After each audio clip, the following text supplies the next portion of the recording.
الحمد لله الذي فضل أهل القرآن الحمد لله الذي جعلهم أهل الله وخاصته الحمد لله الذي ألقن في لسان رسول الله صلى الله عليه وسلم قائل خيركم من تعلم القرآن وعلمه فنحمد الله سبحانه وتعالى حمدا كما علمنا أن نحمده ونشكره شكرا كما علمنا أن نشكره إن الله هو المقدم وهو المؤخر بيده الخير وهو على كل شيء قدير ونصلي ونسلم على أفضل الأنبياء والمرسلين النبي الكريم الرسول الأمين سيدنا محمد وعلى آله وصحبه وأمته وذريته إلى يوم الدين أما بعد فيا عباد الله أوصي نفسي وإياكم بتقوى الله فقد فاز المتقون فلا تموتن إلا وأنتم مسلمون فقال تعالى يا أيها الذين آمنوا اتقوا الله حق تقاته ولا تموتن إلا وأنتم مسلمون. Alhamdulillah, Allahumma sayyiban nafi'a, diiringi dengan pengantar hujan yang tadi sudah turun sebelum maghrib. Kita bermohon pada Allah Subhanahu wa taala semoga hujan yang Allah turunkan melahirkan rahmat dan ampunan dengan izin Allah kepada kita semua yang tengah belajar bertafakuh fid din. Terkait hujan ini Allah menyebutnya dengan ghaith di dalam Al-Quran di surah ke-31 Luqman di ayat ke-34 Allah menyampaikan innallaha 'indahu 'ilmus sa'ah wa yunazzilul ghaith. Sungguh hanya milik Allah 5 hal yang 5 ini tidak akan pernah dibagikan informasinya kepada makhluk manapun termasuk malaikat. Pun demikian dengan malaikat Jibril sebagai malaikat yang paling dekat keadaannya dengan Allah Subhanahu wa taala, itu pun tidak diberitakan informasinya. Yang pertama kata Allah adalah tentang pengetahuan terjadinya waktu kiamat. Di dalam Al-Qur'an ada disebutkan dengan bahasa yaumul akhir, kemudian ada dengan yaumiddin, ada dengan yaumul qiyamah, bahkan dengan surahnya surah 75, ada dengan waktu spesifiknya dari mulai menitnya, detiknya, jamnya. Disingkat dengan kata sa'ah namanya. Sa'ah. Ya, sekarang disebut dengan jam. Kam sa'ah, jam berapa sekarang? Berarti masuk ke jamnya, menitnya, detiknya. Kata Allah, tidak akan pernah ada yang tahu kapan terjadi kiamat. Waktu spesifiknya. Jamnya, menitnya, detiknya, kecuali hanya Allah saja. Manusia bisa berhitung. Manusia bisa berusaha memprediksikan apapun yang terjadi, yang ingin mereka kemudian prediksikan, tapi kepastian hanya ada pada ketetapan Allah Subhanahu wa taala. Karena itu kaidah mengatakan jika sudah ditetapkan hak prerogatif Allah, maka jangan pernah dengarkan pendapat makhluk ketika berbicara tentang waktu spesifik apa yang disampaikan di hari kiamat ini. Kalau ada yang berkata kiamat akan terjadi tanggal sekian, bulan sekian, tahun sekian, langsung abaikan saja. Tidak perlu kemudian kita panjangkan karena hanya akan membuang waktu, tenaga dan pikiran kita saja. Dulu pernah ada isu kiamat akan terjadi pada tanggal 9 bulan 9 tahun 1999. Beberapa pasar sepi. Saya sedang ada di Garut sampai sebagian jalan kosong karena isunya kiamat akan terjadi besok. Rupanya alhamdulillah tidak kejadian. Setelah tidak terjadi ada berita diundur tahun 2012. Tanggal 12 bulan 12 tahun 2012 dan tidak terjadi juga. Yang kedua kata Allah wa yunazzilul ghaith. Ghaith. Ya, dan hak Allah dan hanya milik Allah pengetahuan untuk mengatur cuaca. Termasuk hujan di sini. Kapan musim panas, kapan musim dingin, semi dan sebagainya, ada apa di dalamnya? Bagaimana cara mengatur turunnya hujan? Hujan disebut ghaith ketika diturunkan. Ghaith itu tidak disebutkan kecuali segala hal yang mengandung manfaat, rahmat. Karena itu kalau orang ingin minta sesuatu yang mengandung manfaat, rahmat, kemuliaan, maka tambahkan ista di depannya. Ghaithun, tadi kata ghatha ditambah ista, istaghatha, sifatnya disebut istighathah. Permohonan kepada Allah agar diturunkan rahmat dan kemuliaan disebut dengan istighathah. Hujan kata Allah, saya turunkan jadi rahmat. Kalau perkara menjadi banjir, jadi macam-macam, jadi badang, bukan hujannya yang salah. Boleh jadi salurannya kemudian yang tidak sempurna untuk dikelola dengan baik dalam kehidupan bermasyarakat. Karena itu kita syukuri nikmat Allah yang telah menurunkan hujan. Dan doa Nabi SAW yang meminta kita untuk mengucapkan itu ketika itu diturunkan oleh Allah Subhanahu wa taala. Allahumma sayyiban nafi'an. Ya Allah, mohon jadikan hujan yang menimpa kami. Jadi yang mengenai kita nafi'a, mengandung nilai manfaat. Kalau bukan dunia, maka akhiratnya. Saya ulang, kalau bukan dunia, maka akhiratnya. Tanah yang kering, kena hujan jadi hidup kembali. Kalaupun bukan dunianya, akhiratnya ya Allah. Saya basah-basahan mau ta'lim, udah kena baju saya, kena motor saya, kena ban saya, kena sendal saya, maka setidaknya kalau dunia belum dapatkan manfaatnya, akhirat jadikan saksi setiap butiran hujan itu yang memberatkan timbangan kita di hadapan Allah Subhanahu wa taala. Ya. Karena semua akan bersaksi, itu rumus di Quran surah Al-Zalzalah. Idza zulzilatil ardu wa akhrajatil ardu wa qala al-insanu yawma idzin tuhadditsu akhbaraha. Pada saat terjadi kiamat nanti semua digoncang, naik ke atas semua, terbuka apa yang dikandung bumi, maka seluruh yang pernah kita pijak di bumi ini akan bersaksi di hadapan Allah apa yang pernah kita kerjakan di tempat itu. Jadi kalau Anda, maaf ya, pernah berbuat maksiat dan belum bertobat, bersembunyi di satu tempat, bahkan di kamar yang tertutup, maka tempat yang dipijak itu, pulpennya yang digunakan tanda tangannya, mejanya yang dijadikan sandarannya, maaf, kasurnya, karpetnya, segalanya akan bersaksi, ya Allah, dia pernah bermaksiat di sini.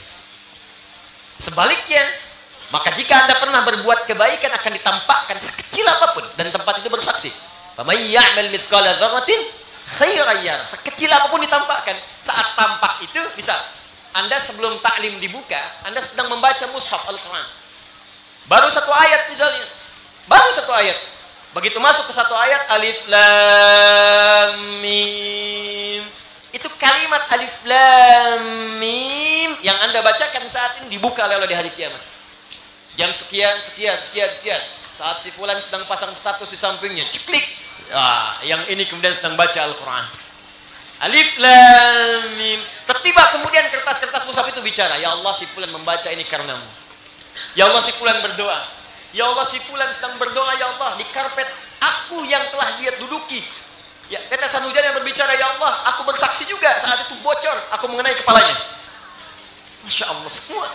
Jadi kalau kita paham rumus kehidupan, semuanya enak insya Allah, nggak ada yang susah. Dan nikmat menjalani kehidupan. Ya, kemudian wa ma tadri nafsum madza taksibu ghadan wa ma tadri nafsum bi ayyi ardin tamut. Anda tidak akan tahu kapan dan bagaimana kemudian besok terjadi kepada kita, karena itu siapkan rencana-rencana kehidupan. Karena kita tidak tahu besok akan terjadi apa, maka kata Allah, siapkan rencana hidup. Besok mau ngapain, nanti malam bangun tahajud jam berapa, mau istighfar sebelum subuh jam berapa, besok mau baca Quran berapa ayat, berapa lembar, besok mau sedekah di mana, besok mau baca surat Al-Kahf dari jam berapa sampai jam berapa, besok mau salawat jam berapa, asar nanti di mana, Jumatan besok mau di mana, siapkan itu sekarang. Ya ayyuhalladzina amanu taqullaha wal tanzur nafsum ma qaddamat lighad. Kalau bisa bikin peta sampai hari kiamat, sampai ke surga. Di kata Quran, manusia yang baik itu, peta hidupnya itu sampai ke akhiratnya. Sampai akhirat. Jadi cara nurunkannya begini. Cara nurunkannya, Anda mau masuk surga yang mana dulu? Saya pengen surga bersama Rasulullah sallallahu alaihi wasallam, bersama orang-orang saleh, bersama para syuhada, bersama para siddiqin. Apa amalannya di dunia? Saat amalannya itu sudah ada, bikin kurikulum di bumi. Mengejar itu saja, siapkan. Apakah itu sholatnya? Ahli surga ini amalan sholatnya begini, tahajudnya begini. Apakah Qurannya? Apakah sedekahnya? Apakah puasanya? Dan itu tidak harus kemudian menepikan pekerjaan tugas Anda di dunia. Bukankah bisa jadi karyawan yang sambil jadi bekerja membaca Al-Quran? Di jalan baca Quran, malamnya tahajud, jalannya istighfar. Jadi Anda saat yang bersamaan tetap bekerja dalam kehidupan dunia, tapi punya nilai akhirat. Nah, ini ada bagian yang hilang dalam kehidupan umat Islam sekarang. Ini yang coba kita turunkan. Di peta orang-orang dulu, para sahabat tuh banyak kok. Maaf ya, yang jadi pebisnis ada, yang di birokrasi ada, diplomasi ada, yang dosen ada. Wah, komplit kehidupannya. Tapi itu tidak menghentikan mereka untuk berburu kemuliaan akhirat. Itu poinnya. Karena kita tidak tahu apa yang terjadi besok, maka siapkan untuk besok, petakan, turunkan dari peta akhirat kita. Kemudian wa ma tadri nafsum bi ayyi ardin tamut. Engkau tidak tahu kapan dan di mana engkau wafat. Karena itu siap-siap. Mungkin ada bagian detik yang kita lalui, di situ kita akan pulang. Karena itu ada pendapat para ulama mengatakan kalau terfikir berbuat maksiat, bayangkan seketika akan wafat. Dan itu akan mengembalikan kita ke dalam jalan yang benar lagi. Balik lagi. pulang. Anda harap-harap meninggal di tanah suci, tiba-tiba meninggal pulang di tanah kusir. Itu Tanah Abang misalnya. Bisa aja nih. Ya, kita nggak tahu kapan di mana kita pulang, di mana dan kapan. Di mana dan kapan. Tapi kita bisa menyiapkan diri saat pulang itu dalam keadaan yang baik. Caranya jauhi maksiat. Lisan, tinggalkan perbuatan yang kotor dengan lisan. Mata, pandang yang baik-baik. Jadi kalau meninggal itu kita sedang berjuang dalam kebaikan. Wafatnya enak. Makanya ketika wafat itu sedang berbuat baik. Dalam bahasa Arab, baik itu disebut dengan hasanun. Pahalanya disebut hasanah. Sifat utamanya disebut dengan husnun. Akhir kehidupan disebut dengan khatim, sifatnya disebut khatimah. Maka muncul kalimat husnul khatimah, akhir hidup yang sedang berbuat baik dalam akhir kehidupan. Makanya pulangnya enak, nggak ada pikiran maksiat karena pulangnya enak, sedang tenang. Panggilannya pun panggilan tenang. Ya ayyatuhan nafsul mutmainnah. Hei jiwa-jiwa yang sedang tenang banget, mau meninggal tuh tenang. Saya mau pulang nih, mau pulang, masya Allah tenang. Kata Nabi akan tiba masa ketika banyak orang mulai merasakan khawatir dengan kematian. Itu tandanya masih ada terpaut dalam hati kita ini dengan hal-hal duniawi yang pertama atau maksiat yang kedua. Saya ulang ya. Kalau ada orang-orang yang masih khawatir dengan kematian, maka dalam jiwanya masih terpaut dengan dua hal yang utama. Satu, sifat berlebihan terhadap dunia sehingga jiwanya tertarik kuat oleh gravitasi dunia. Atau yang kedua, ada maksiat yang tertenun dalam jiwanya sehingga tidak siap dan khawatir rohnya bertemu dengan Rabbnya. Maka segeralah bertobat dan kumpulkan amal soleh. Insya Allah dengan itu akan membuat jiwa kita tenang kembali. Pelaku maksiat itu gak akan pernah tenang. Ya tidak akan pernah tenang. Karena itu kita mulai dengan memohon kepada Allah Subhanahu Wa Taala petunjuk, memohon taufik kepada Allah. Pertama mudah-mudahan taubat kita diterima oleh Allah Subhanahu Wa Taala, dijadikan kita lebih baik dari sebelumnya, dan semoga Allah memberikan hidayah kepada sahabat-sahabat kita, saudara kita, saudari kita, tetangga kita, teman kita yang belum mendapatkan hidayah untuk bersyahadat. Semoga Allah kuatkan jiwa mereka untuk bersyahadat sebelum diwafatkan oleh Allah Subhanahu Wa Taala. Hadirin sekalian, kita akan lanjutkan ta'lim kita di malam hari ini.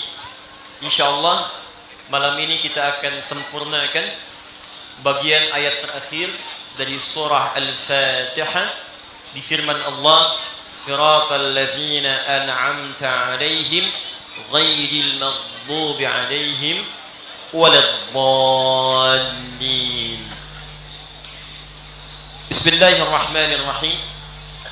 Wa ma'na qawlihi ta'ala, adapun yang dimaksud dengan firman Allah Subhanahu wa ta'ala, siratal ladzina an'amta 'alaihim, yaitu pada kalimat siratal ladzina an'amta 'alaihim, yaitu jalan orang-orang yang telah mendapatkan kenikmatan dari Allah Subhanahu wa taala, dan kaitannya dengan ayat sebelumnya, ihdinas siratal mustaqim. Ya Allah, mohon tunjukkan kepada kami jalan-jalan yang mudah, yang lurus, solusi-solusi yang mudah ketika punya masalah.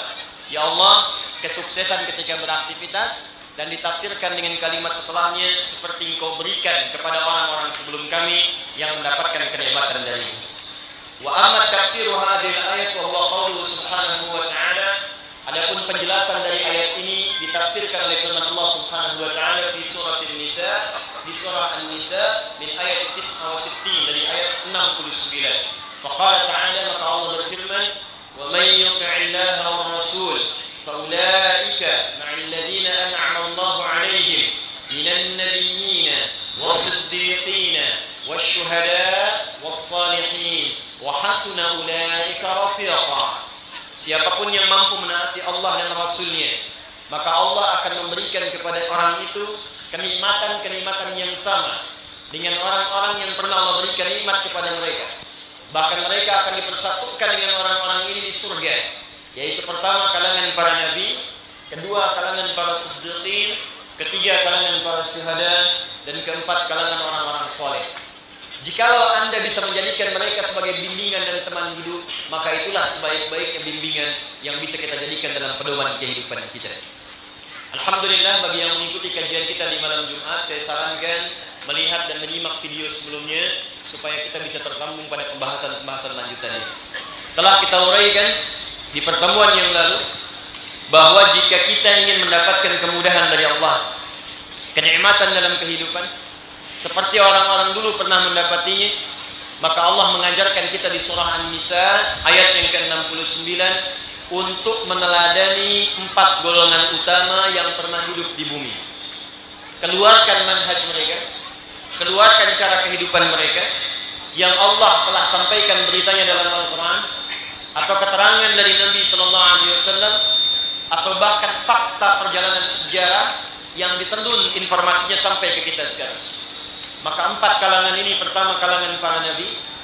Kita telah bahas tuntas di pertemuan sebelumnya tentang nabi-nabi yang bisa kita jadikan pedoman dalam kehidupan.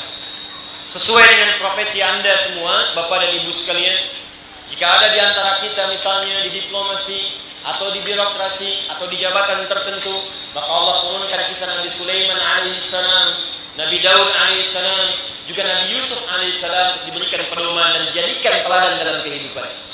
Jika Anda bicara tentang keteladanan dalam menangani penyakit, bersabar dalam sakit, berzikir ketika sakit, maka Allah turunkan kisah Nabi Ibrahim alaihissalam dengan doa yang ringan, atau kisah Nabi Ayyub alaihissalam ketika ditimpa dengan penyakit yang tidak dialami sebelumnya oleh orang sebelumnya dan tidak akan dirasakan oleh orang setelahnya. Atau ketika Anda berumah tangga punya persoalan, kata Allah, bukan Anda saja yang punya persoalan, nabi-nabi pun punya persoalan. Nabi Zakaria berumah tangga persoalan yang belum punya keturunan, sampai rambutnya memutih, fisiknya letih, puluhan tahun bersabar dan berdoa. Istrinya divonis monopause, bahkan divonis dengan mandul. Kata dokter, kata klinis secara medis tidak mungkin punya keturunan. Namun Allah mengajarkan zikir di lisan Nabi Zakaria alaihissalam yang dibacakan dalam sholatnya. Dengan bacaan itu turun malaikat menyampaikan berita gembira, Anda akan punya keturunan. Berita baiknya, orang yang mengamalkan zikir yang sama, kata Allah, saya pun akan berikan anugerah yang serupa. Jika Anda punya persoalan dalam persaingan, di kedudukan, di bisnis, sampai Anda misalnya dijahili orang, disingkirkan, disungkurkan dan sebagainya, maka Allah turunkan kisah Nabi Yunus alaihissalam sampai masuk ke dalam perut ikan paus. Nabi Yunus berzikir, dan zikirnya diabadikan dalam Al-Quran dengan janji dari Allah, kadzalika nunjil mu'minin. Kalau ada orang beriman berzikir yang sama, berdoa kepada Allah, kami akan selamatkan orang ini, berikan kesuksesan seperti kami berikan kepada Yunus alaihissalam. Dan semua prototipe nabi-nabi, bahkan nanti ada Nabi Musa alaihissalam yang menghadapi banyak kesulitan, dan semua gabungan dari ini semua dikumpulkan keteladaannya pada sifat kehidupan Rasulullah Muhammad SAW. Karena itu kesimpulan yang pertama, kalau Anda ingin sesurga dengan Nabi, kalau Anda ingin bertetangga dengan Nabi Muhammad SAW plus dengan semua nabi-nabi yang lainnya, maka cara mudahnya keluarkanlah bimbingan dari Nabi SAW bagaimana jalan hidup beliau yang telah ditata dari awal sampai dengan wafat. Jalan itu dalam bahasa Arab jika diikuti disebut dengan sunnah namanya. Jamaknya disebut dengan sunnah. Berita yang disampaikan disebut dengan hadis namanya.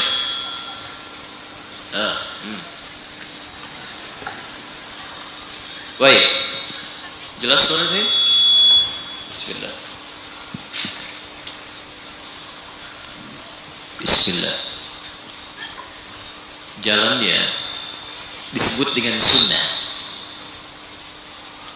Informasinya disebut dengan hadis. Sesuatu yang disampaikan oleh Nabi. Semua yang disampaikan informasi-informasi dari Nabi disebut dengan hadis. Jika kita ikuti dan diamalkan disebut sunnah namanya. Jelasnya ini pengertian dasarnya. Saya belum masuk ke wilayah fikih atau yang lain. Pengertian dasar. Jangan dipotong video saya.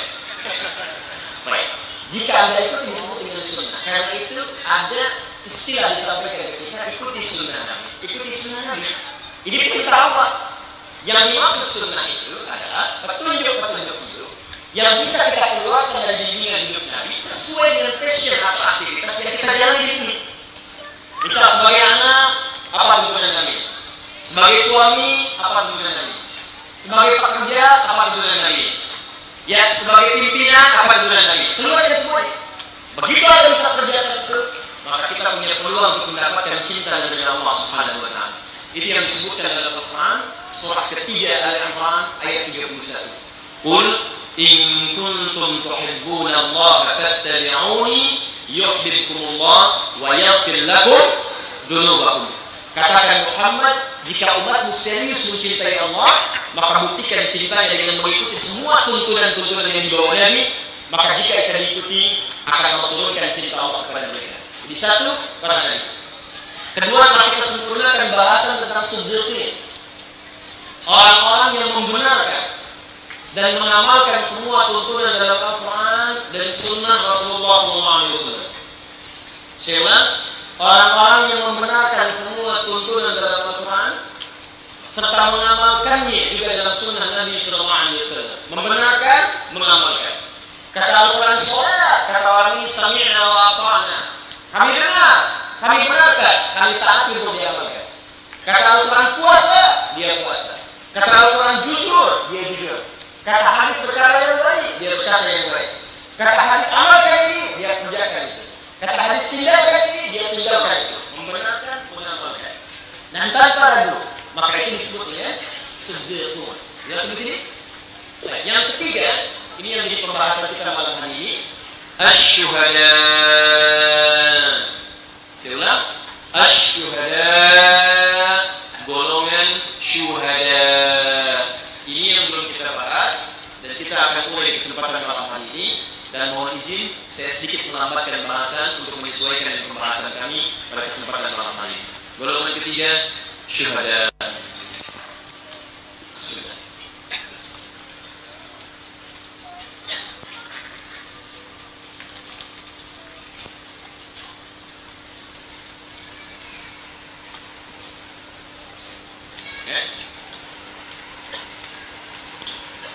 Fokus. Siapa syuhada ini? Sampai kemudian banyak orang menginginkannya. Bahkan ada yang menjadi nama orang Ustaz Syuhada. Ada yang menjadi nama masjid, Masjid Syuhada. Ada yang menjadi jalan, nama jalan, Jalan Syuhada. Apakah kemudian dengan nama itu otomatis akan langsung masuk ke dalam surga bersama Nabi? Biar sama Nabi saya namain anak saya Syuhada. Kalau perlu syuhada Nabi, gitu kan? Biar nyambung. Kita lihat apa yang dimaksud dengan syuhada ini, bagaimana klasifikasinya, seperti apa amalan-amalannya. Secara bahasa, sebelum kita masuk ke uraian detailnya, kata syuhada adalah jama' dari kata syahid. Syahid, bukan hotel. Saya ulang. Syuhada jama' dari kata apa? Syahid. Asal katanya dari kata syahida yashhad.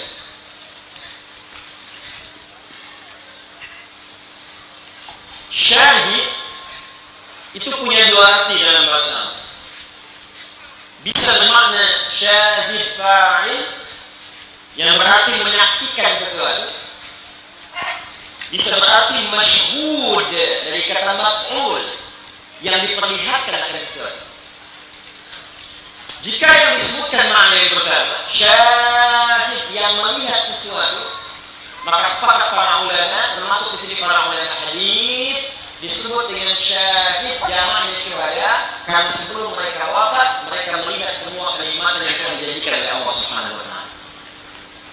Saya ulang. Kenapa disebut dengan syahid? Jamaknya disebut dengan syuhada. Karena golongan ini sebelum dimuliakan oleh Allah sampai di akhirat bertemu dengan para nabi rasul di surga ini dengan izin Allah, maka mereka diperlihatkan kemuliaan sebelum wafatnya dengan menyaksikan kemuliaan dan janji-janji yang Allah berikan kepada mereka.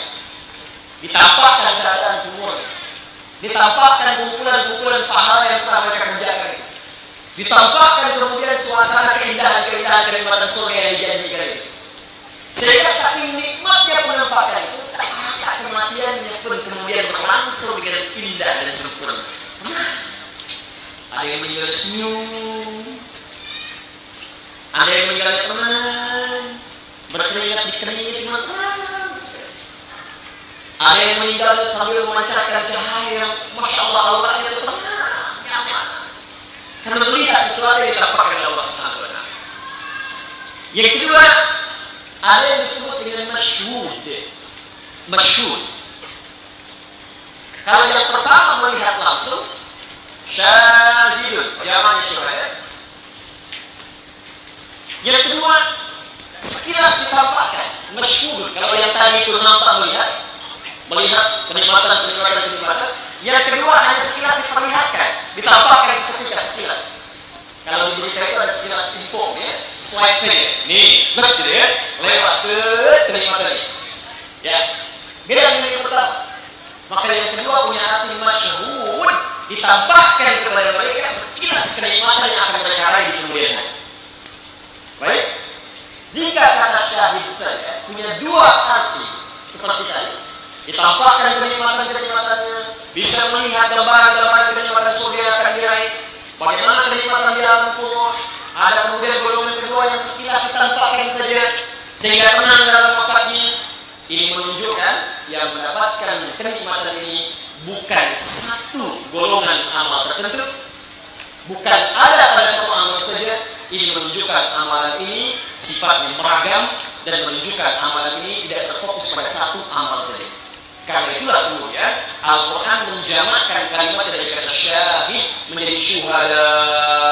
Artinya golongan orang-orang yang punya amal beragam, yang saat akan wafat dipersaksikan pahala-pahala kenikmatannya, dan di hari kiamat diapresiasi oleh Allah dengan diberikan anugerah tinggal bersama para nabi dan para siddiqin.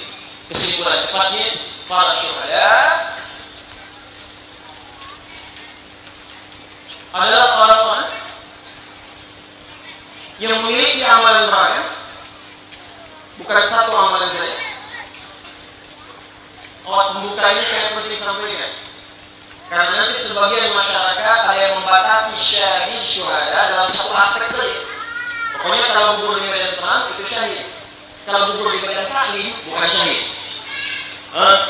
Pokoknya kalau gugur saat berjuang dengan senjata syahid, tapi kalau dia berjuang dengan pena bukan syahid. Kita akan lihat Al-Quran memberikan bentuk jamak untuk menunjukkan ada banyak amalan untuk mencapai status ini. Apa saja amalan-amalannya yang kalau anda kerjakan, Masya Allah, sebelum wafat ditampakkan kenikmatan kalian, saat wafat kemudian diberikan kenikmatan di alam kubur, dan saat kembali kepada Allah diberikan tempat istimewa dengan semua nabi yang pernah bertugas di bumi. Siapa mereka? Apa saja amalannya? Dan bagaimana klasifikasinya untuk kita amalkan dalam kehidupan kita dan membuat kurikulum untuk mendapatkan itu semua. Detailnya kita bahas dalam menunaikan sholat Isya berjamaah, dan kita turunkan ayat-ayatnya. Dengan izin Allah kita lihat pendapat ulama dalam menafsirkannya, dan setelah itu kita buat kurikulum untuk mengaktualisasikan amalan ini dalam kehidupan kita saat ini. Siap insyaallah? Baik, kita tunaikan sholat Isya dulu, kita tutup sejenak, kita lanjutkan setelah menunaikan sholat Isya berjamaah. Baik, syuhada, para ulama membaginya ke dalam 3 golongan berdasarkan keterangan dalam Al-Quran dan Sunnah Rasulullah SAW. Asy-syahidul awal, golongan pertama, adalah golongan yang disebut syuhada dunia akhirat. Golongan pertama. Jadi syahidnya mencapai 2 dimensi, dunia dan akhirat. Disebut syuhada dunia wal akhirat. Golongan kedua, ada yang disebut syuhada al-akhirah duna ad-dunya. Syuhada akhirat saja dan tidak disebut dalam syuhada dalam konteks dimensi dunia. Ini tidak ma'ruf di kalangan manusia di dunia disebut syahid. Cuman dalam tinjauan Islam ketika dia ke akhirat nanti statusnya sebagai syahid. Ya? Jadi yang pertama ini ma'ruf di dunia disebut syuhada, syuhada, syuhada, di akhirat pun syuhada. Yang kedua, di dunia dia tidak disebut dengan syuhada, tapi di akhirat statusnya oleh Allah disebut dengan syuhada. Jelas? Yang ketiga, syuhada ad-dunya dunal akhirah. Nampak syahid. Nampak. Kalau nampak itu seperti syahid. Di dunia, tapi diabaikan oleh Allah statusnya di akhirat. Di syahid dunia, nampak seperti orang syahid dunia, tapi di akhiratnya ditolak oleh Allah status syahidnya. Syahid dunia bukan syahid akhirat. Saya ulang ya. 1, syuhada dunia wal akhirah, golongan para syuhada yang ketika melakukan amalan ini menjadikannya syahid di dunia disebut syahid, syahid, syahid, syahid, di akhirat pun disebut syuhada. Jelas? Yang kedua, syahidul akhirah, syuhadaul akhirah duna dunia. Syahid di akhirat statusnya, tapi di dunia tidak ma'ruf sebagai syuhada. Syuhada saat di akhirat, tidak saat di dunia. Jelas? Yang ketiga, syuhada'ud dunya dunal akhirah. Syuhada, syahid, nampak seperti syahid saat di dunia. Orang dunia memandangnya syahid-syahid, tapi ditolak oleh Allah syuhadanya saat di akhirat. Jelas? Baik. Yuk kita masuk dalam golongan pertama. Nanti saya bacakan di antara ayat dengan hadis-hadis Nabi SAW. Golongan yang pertama, syahid dunia dan akhirah, adalah satu, ini puncak tertingginya, yaitu orang yang berjuang di jalan Allah, ya, dengan niat karena Allah Subhanahu wa taala sampai ia wafat. Orang yang berjuang, ya, di jalan Allah dengan niat karena Allah Subhanahu wa taala sampai ia wafat. Sering diistilahkan dalam Al-Qur'an dengan istilah jihad fi sabilillah atau muqatil fi sabilillah. Ya. Cuman sayang di terjemahan sering diterjemahkan dengan perang. Ya, perang itu kosakata yang menurut saya perlu disempurnakan gitu ya. Saya lebih senang istilah dengan berjuang. Ya, konteksnya ini lebih positif istilahnya. Ya. Orang yang berjuang di jalan Allah dengan niat karena Allah sampai ya wafat. Yuk kita keluarkan ayatnya. Pujian Allah pertama kali kita urutkan surahnya. Misal di surah Al-Baqarah dulu. Ya, surah kedua dalam Al-Quran. Ini pertama kali disebutkan statusnya. Quran surah kedua Al-Baqarah. Ayat 154 sampai 155. Ya. Khususnya di 154-nya. Paling kanan sebelah bawah. Sudah? وَلَا تَقُولُوا لِمَنْ يُقْتَلُ فِي سَبِيلِ اللَّهِ أَمْوَاتًا بَلْ أَحْيَاءٌ وَلَكِنْ لَا تَشْعُرُونَ. Nanti yang walanabluwannakum itu golongan yang akhirat tanpa dunia. Kita simpan dulu. Baik, ada ayatnya? Dan jangan Anda semua duga orang yang wafat, ya, karena sebab ia berjuang di jalan Allah Subhanahu wa taala sampai ia wafat begitu saja. Tapi sesungguhnya Allah akan berikan ia kemuliaan dan kehidupan yang lebih baik, istimewa dibandingkan saat ia hidup di dunia. Masya Allah. Yuk kita lihat bagaimana keistimewaannya. Saya belum bicara sampai konteks akhiratnya dulu. Saya ingin bicara saat di dunianya mulia, kemudian saat ia masuk ke alam kuburnya mulia, dan saat kembali kepada Allahnya begitu mulia. Lihat tafsir ayat ini dibandingkan dengan Quran, surah ketiga Ali Imran, di ayat 169 sampai 171. Lihat tafsir ayat ini, ya, dikembalikan ke surah Ali Imran, ayat 169 sampai 171. Perhatikan bagaimana Allah muliakan golongan ini, yang berjuang di jalan Allah, sampai kemudian ia wafat, bagaimana kemuliaannya di sisi Allah Subhanahu wa ta'ala. وَلَا تَحْسَبَنَّ الَّذِينَ قُتِلُوا فِي سَبِيلِ اللَّهِ أَمْوَاتًا بَلْ أَحْيَاءٌ عِنْدَ رَبِّهِمْ يُرْزَقُونَ. Ada ayatnya? فَرِحِينَ بِمَا آتَاهُمُ اللَّهُ مِنْ فَضْلِهِ وَيَسْتَبْشِرُونَ بِالَّذِينَ لَمْ يَلْحَقُوا بِهِمْ مِنْ خَلْفِهِمْ أَلَّا خَوْفٌ عَلَيْهِمْ وَلَا هُمْ يَحْزَنُونَ. Allah. Insyaallah. وَلَا تَقُولُوا وَلَا تَحْسَبَنَّ الَّذِينَ قُتِلُوا فِي سَبِيلِ اللَّهِ أَمْوَاتًا. Jangan Anda duga orang-orang yang berjuang di jalan Allah sampai kemudian dia wafat dalam perjuangan itu sedang berjuang. Berjuang secara fisik disebut dengan jihad. Awas. Jadi jihad itu perjuangan fisik. Berjuang dengan pikiran disebut dengan ijtihad. Jadi kalau Anda merencanakan sesuatu, misal berjuang dengan rencana Anda. Saya mau berjuang nih supaya bangun tahajud di malam hari. Ya, misalnya rencanakan, saya bangunnya mau jam 2, sholatnya jam 3. Itu direncanakan sempurna sekali, sampai alarmnya pun direncanakan. Saya pasang alarm 4 kali, kemarin 3 kali, saya bangun jam 5. Ya, sekarang 4 kali. Jam 2 pas, jam 2 seperempat, 2.30, jam 3 kurang seperempat. Pokoknya setiap seperempat jam lah. Ya. Itu ketika Anda rencanakan, sampai rencanakan wudhunya, mandinya, macam-macamnya, itu perjuangan merencanakan sesuatu disebut ijtihad namanya. Jelas?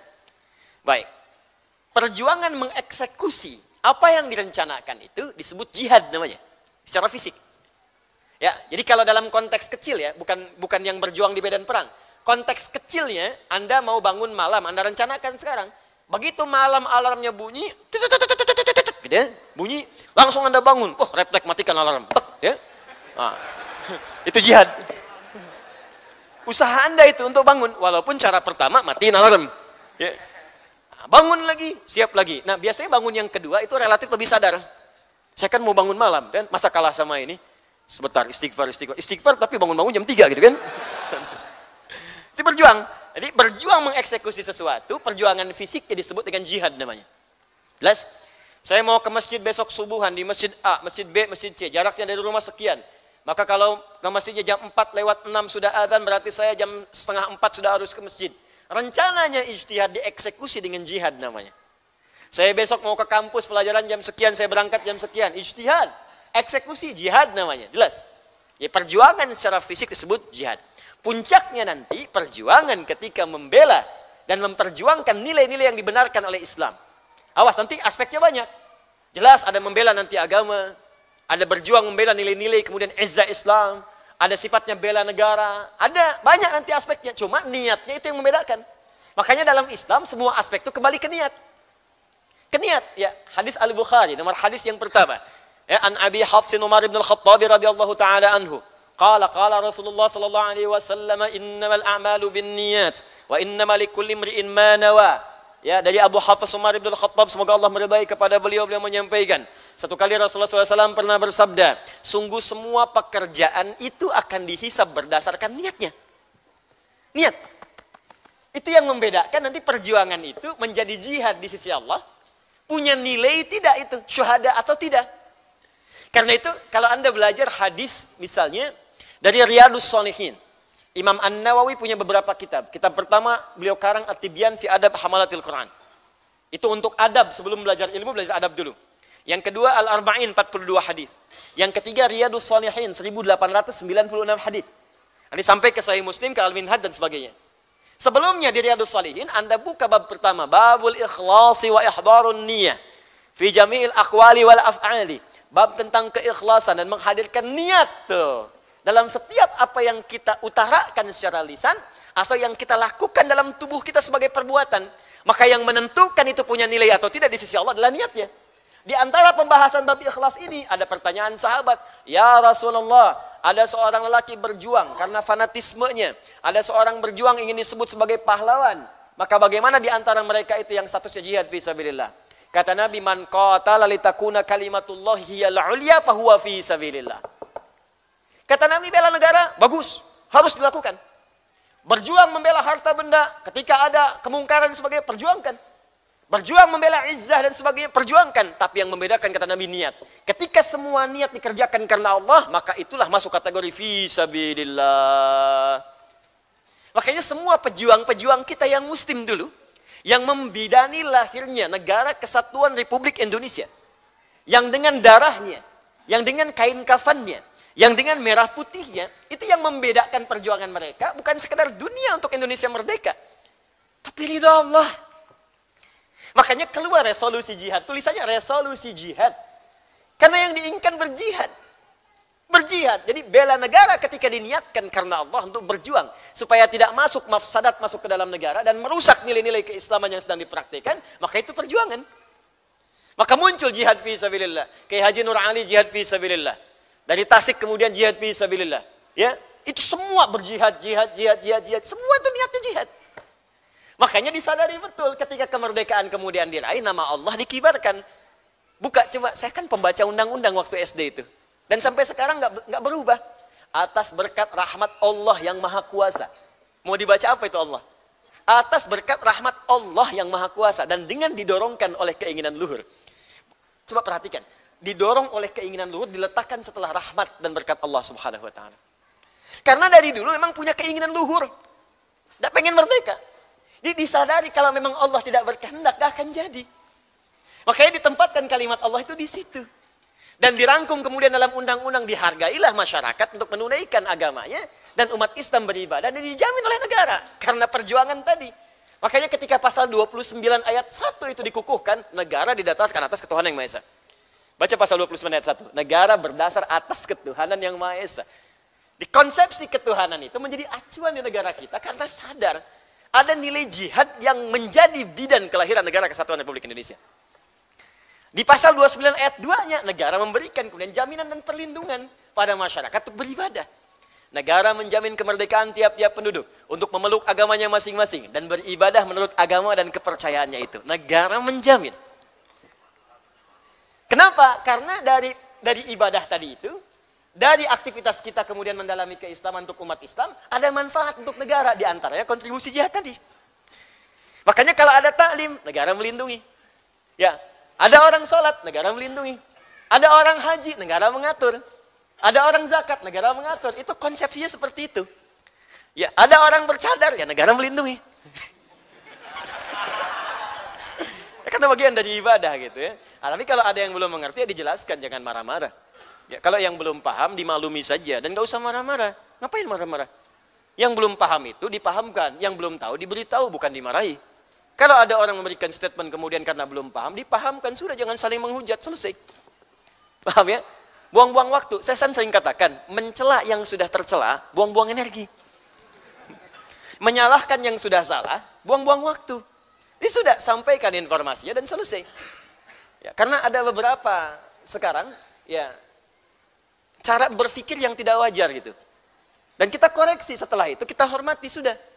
Ya, misal ada orang misalnya main kuda, main panahan, setelah itu melakukan tindakan kotor. Dia bom orang, dia tembak orang dan sebagainya, gitu kan? Atau disebut dengan terorisme yang sekarang ini terjadi. Oke, tapi atasi, tangkal terorismenya, jauhkan dari nilai-nilai keislamannya, dah tindak itu dengan baik, tapi jangan salahkan kuda dan panahnya. Kalau cara berpikirnya seperti itu, nanti akan ada olimpiade terorisme, olimpiade panahan, olimpiade kuda, olimpiade teroris gitu. Ya.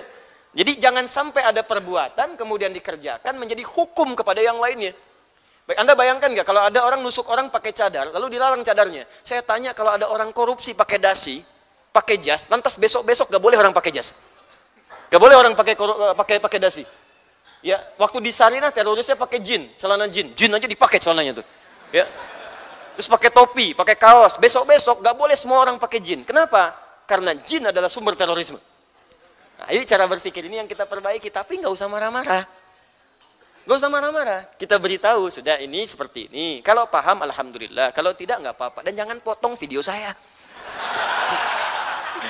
Gitu. Yang tugas saya itu memberikan arahan, sudah.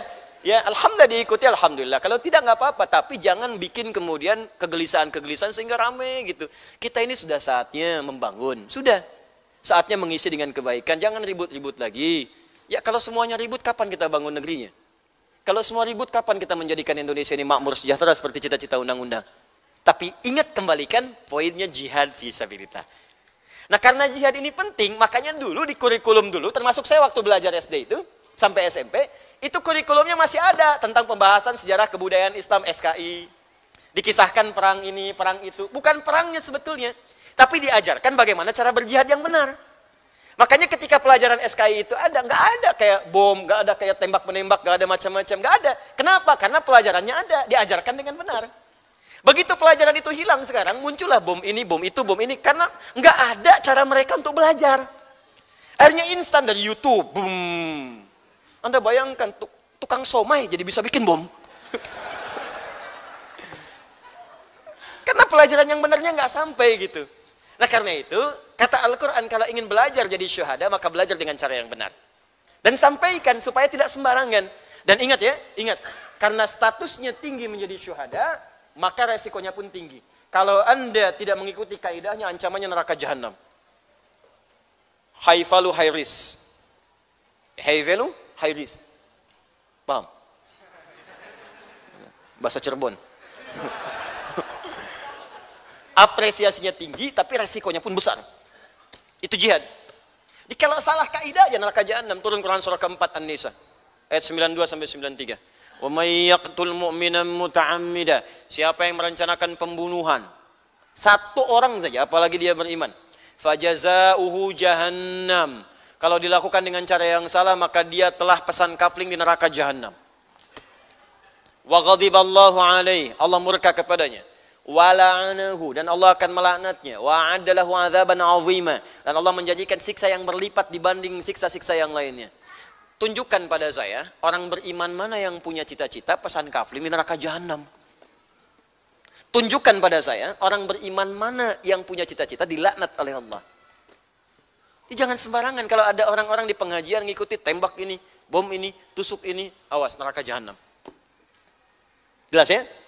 Maka ada kaidah yang pertama, pahalanya pun tinggi, tapi resikonya kalau tidak belajar tinggi. Karena itu belajar dengan cara yang benar. Kapan bagian pertama jihad fisik ini diperkenankan oleh syariat yang mendapatkan apresiasi tinggi di hadapan Allah Subhanahu wa taala. Jelas? Contoh konkret sekarang, tentara kita nasional Indonesia, TNI misalnya, dikirim misi PBB ke daerah konflik, jaga perbatasan, dia niatkan untuk berjuang di jalan Allah, wafat syahid. Syahid. Tayyib.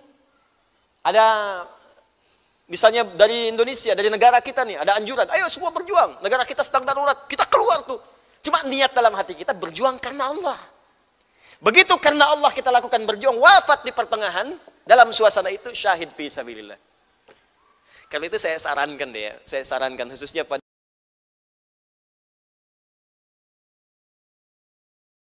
siap untuk membela negara saat dibutuhkan. Jika Anda hilangkan pelajaran ini, maka Anda akan menyesal di kemudian hari karena roh untuk berjuang akan berkurang. Asal diajarkan dengan cara yang benar. Insya Allah, bom ini, bom itu, bom kulkas, bom panci, bom macam-macam, hilang semua. Hilang semua insya Allah. Ya, jelas ya? Nah, status yang pertama ini, insya Allah, teman-teman sekalian, ya, kalau benar dikerjakan, insya Allah akan melahirkan pahala yang sangat luar biasa. Apa diantara pahalanya? Fokus baik-baik. Allah sampaikan, wala tahsabanna alladhina qutilu fi sabilillahi amwata. Jangan kira orang yang wafat berjuang seperti ini sifatnya wafat begitu saja. Tapi saat dia wafat, Allah akan berikan kehidupan yang lebih indah daripada sebelumnya. Bal ahya'un 'inda rabbihim yurzaqun. Bahkan sebelum wafat, Allah tampakkan suasana alam kuburnya dan kenikmatan yang akan dia dapatkan. Makanya jangan heran orang-orang yang mau wafat begitu tuh sedang jihad itu banyak kisahnya Pak Bu. Antum sekali-kali bacalah kisah-kisah yang dulu-dulu, sirah para sahabat, sirah para tabi'in, sirah orang-orang dulu. Bahkan ada seorang ibu Bu, itu menyiapkan anaknya semua untuk berjihad di jalan Allah.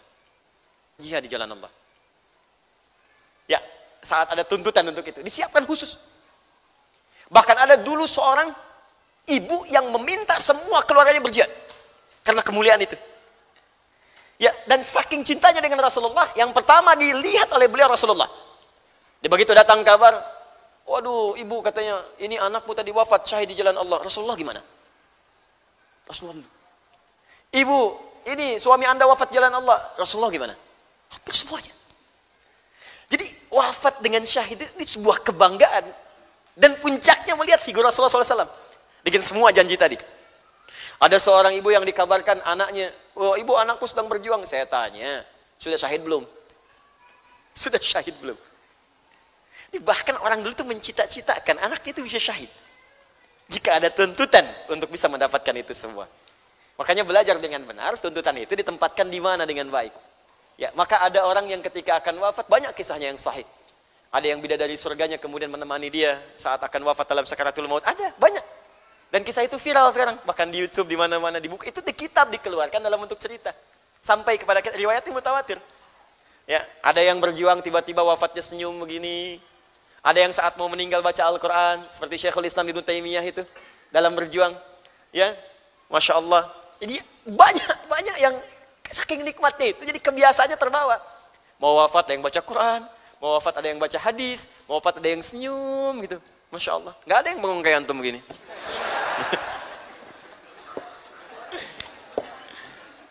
Tapi sekali lagi ditempatkan dengan cara yang benar. Dan gak usah takut kalau saya sampaikan materi ini. Karena ini ada perbaikan dan kontribusi untuk kehidupan lingkungan kita sekitar dan terutama bangsa negara. Insya Allah saya mencintai negara ini. Saya mencintai bangsa ini. Dan saya punya keinginan kita maju, makmur. Dan insya Allah kita hidup damai dengan kepercayaan-kepercayaan lain. Dengan tetap menjalankan syariat Islam secara sempurna sejauh yang kita mampu dengan izin Allah Subhanahu wa ta'ala. Jelas? Nah, Ustadz, kalau kemudian tuntutan itu tidak ada sekarang, khususnya di tempat kita tinggal ini, apa yang kita lakukan untuk mencapai derajat yang sama dengan itu? Ada amalan yang kedua. Baik. Apa amalan yang kedua itu? Ya, kita buka Quran surah ke-9 ayat 122. Paling kiri sebelah bawah. Halaman 207 baris ke-13 sampai 15. Sudah? Awas, fokus. Saya ingin tunjukkan pada Anda, kalau situasi itu tidak ada, jangan bikin rusuh.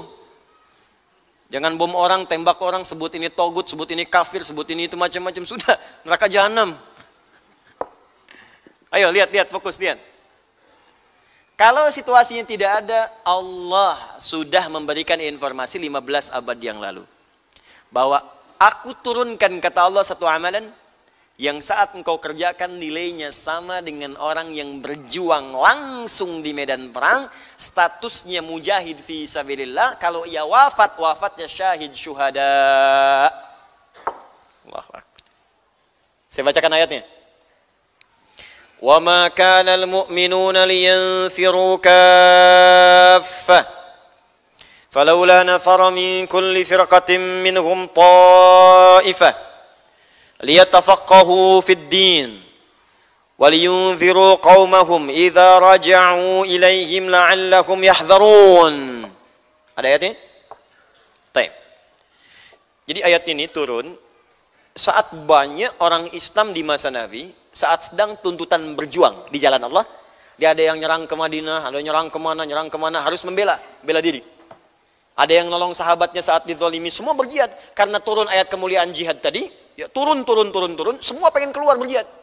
Ya. Yang paling dahsyat itu, ada jaminan Allah begini. Kata Allah, saking nikmatnya orang jihad itu di alam kuburnya, sampai-sampai kalau mampu, ia akan balik kepada yang masih hidup mengatakan, di sini nikmat, kalau bisa cepat nyusul sini. Yang di Ali Imran tadi, wa yastabshiruna bil ladzina lam yalhaqu bihim min khalfihim alla khaufun 'alaihim wa lahum yahzanun. Saking nikmatnya. Di semua pengen keluar. Di kalau ada panggilan jihad, langsung keluar. Bahkan ada kisah yang sangat viral pada saat itu, suami itu, Bu, seorang suami sudah berniaga berbulan-bulan. Pulang ke rumahnya malam-malam, begitu datang sudah disambut oleh istrinya, sudah mandi, sudah makan sama-sama, sedang ngobrol di kamar. Malamnya mau istirahat. Tiba-tiba wanada munadin, lewat seorang penyuruh mengatakan jahidu fi sabilillah. Sekarang ada waktunya jihad, ada panggilan jihad. Itu langsung pamit, Bu. Ma, panggilan Allah sudah tiba sekarang. Saya mohon izin ya jihad dulu. Resikonya belum tentu pulang. Saya tanya pada ibu deh. Bapak udah tugas di luar kantor nih 3 bulan belum pulang. Terus pulang ketemu ibu. Udah cium tangan, udah mandi, udah makan, udah segala. Ibu sedang ngobrol nih. Tiba-tiba ada panggilan. Jihad gitu. Masuk telepon. Terus pamit. Ma, papa jihad dulu ya. Saya tanya pada ibu, diizinkan atau tidak? Pak, kalau bisa gelombang kedua aja. Coba lihat. Pamit ya, Ma. Aku jihad dulu. Panggilan Allah sudah tiba. Kita bertemu di surga. Kita bertemu di surga. Yakin betul dengan memang agama itu harus ada keyakinan. Kalau nggak ada keyakinan ya susah. Ya. Agama itu keyakinan. Dzalikal kitabul la raib. Jangan kalau ragu ya bukan agama namanya. Harus yakin. Yakin itu di hati. Yakin itu di hati. Kalau sudah sampai ke hati, kekuatannya muncul. Pokoknya semua yang di hati itu keyakinan. Cinta di hati, makanya mesti yakin. Kalau nggak yakin susah. Makanya orang sering mengatakan, sentuhlah ia tepat di hatinya, maka ia akan jadi milik untuk selamanya. Catat. Dari mata turun ke hati. Ya. Udah balik sini, balik. Balik. Ini semua berangkat tuh.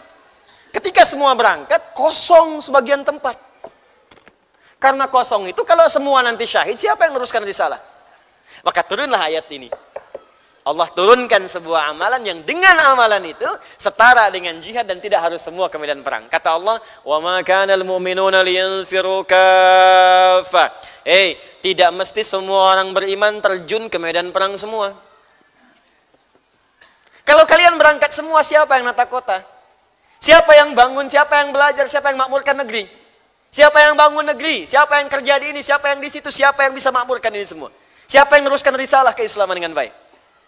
Kata Allah, "Falaula nafara min kulli firqatin minhum ta'ifah liyatafaqahu fid din." Aku turunkan sekarang satu amalan yang bisa dikerjakan oleh sebagian kalian yang tidak harus semua berperang. Yang kalau kalian kerjakan amalan ini, maka nilainya setara dengan jihad fi sabilillah. Kalau wafat saat sedang mengerjakannya, syahid syuhada. Semua ahli tafsir memberikan pandangan, ya, terkhusus Syekh Mustafa Al-Maraghi dalam tafsir Al-Maraghi mengatakan ayat ini diturunkan untuk menyamakan status amalan ini dengan jihad fi sabilillah di medan perang. Artinya kalaupun ada yang berjihad dan yang lain mengamalkan amalan ini, statusnya syuhada kalau wafat. Mujahid ketika beramal.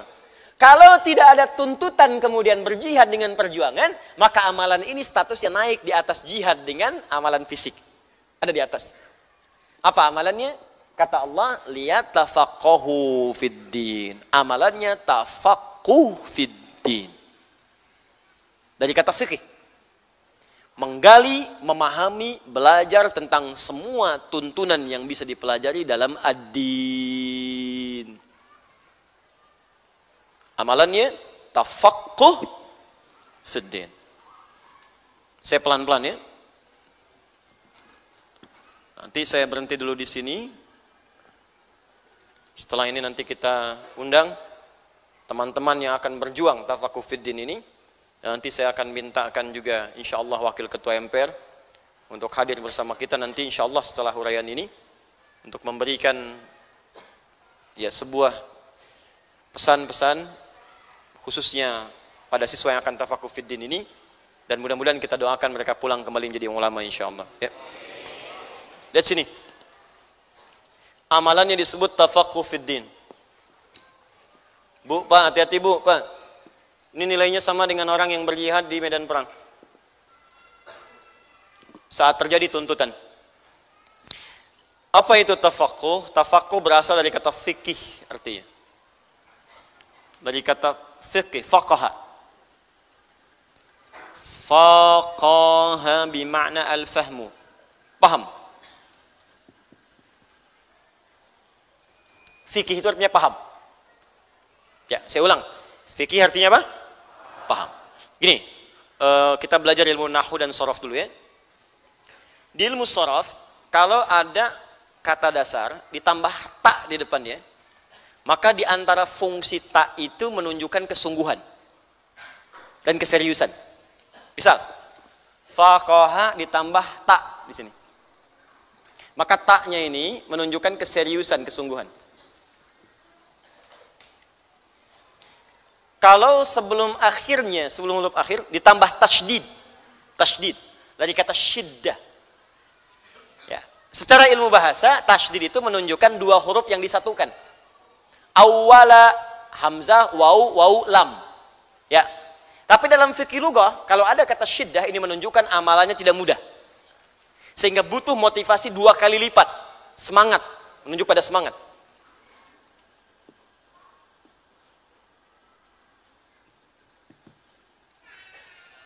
Kembali ke sini. Tafaqquh berasal dari kata fikih artinya paham. Kata Allah, saya turunkan satu amalan yang kalau kalian kerjakan amalan ini akan setara dengan mujahid fi sabilillah. Kalau wafat kalian akan masuk dalam status syahid. Kalau banyak kan disebut syuhada. Apa amalannya ya Allah? Kalian coba ikuti, kalian coba sertai, kalian coba adakan khusus, fokus, kegiatan-kegiatan untuk memahami. Fiddin, semua yang terkait dengan ad-din. Yang dimaksud ad-din dalam Al-Quran al-Islam. Tafsirnya Quran surah ketiga ayat 19. Inna ad-dina indallahil Islam. Jadi maksudnya, pahami semua tuntunan dalam Islam. Ini tafsirnya ad-din al-Islam. Buka Quran surah ketiga ayat 19, paling kiri sebelah atas.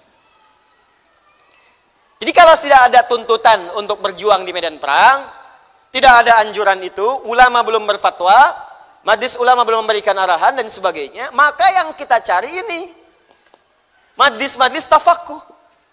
Majelis-majelis yang dengan itu mempelajari tuntunan dalam Islam sampai paham. Misal, apa dalam Islam itu? Turunkan lagi pengertian Islam. Yang paling pokok di hadis Muslim, nomor hadis ke-8. Hadis Muslim nomor hadis yang ke-8. Dari Umar bin Khattab radhiyallahu taala anhu, di Al-Arba'in An-Nawawiyah hadisnya nomor kedua. Ya, ketika Nabi ditanya oleh malaikat Jibril yang menyamar, "Mal Islamu, apa itu Islam?" Maka dijawab oleh beliau, "Antasyhada an la ilaha illallah wa anna Muhammadar Rasulullah." Syahadatain, tauhid. Yang kedua, wa tuqimas shalah, salat. Yang ketiga, wa tu'tiyaz zakah, zakat. Yang keempat, tasuma Ramadan, puasa Ramadan. Yang kelima, tahujjal baita in istata'ta ilaihi sabila. Haji dan atau umrah.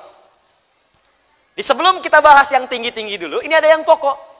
Kata Allah, kalau nggak ada tuntutan Anda untuk berjuang di medan perang, maka fokuslah belajar untuk paham agama. Paham keislaman. Jangan tinggi-tinggi dulu, kata Allah. Yang pokok dulu, yang 5. Contoh, syahadat jangan-jangan baru berucap di lisan saja, tapi ilmunya belum dipelajari. Makanya ketika Allah meminta kita bersyahadat, disertakan dengan ilmu. Buka Quran surah ke-47, ayat 19.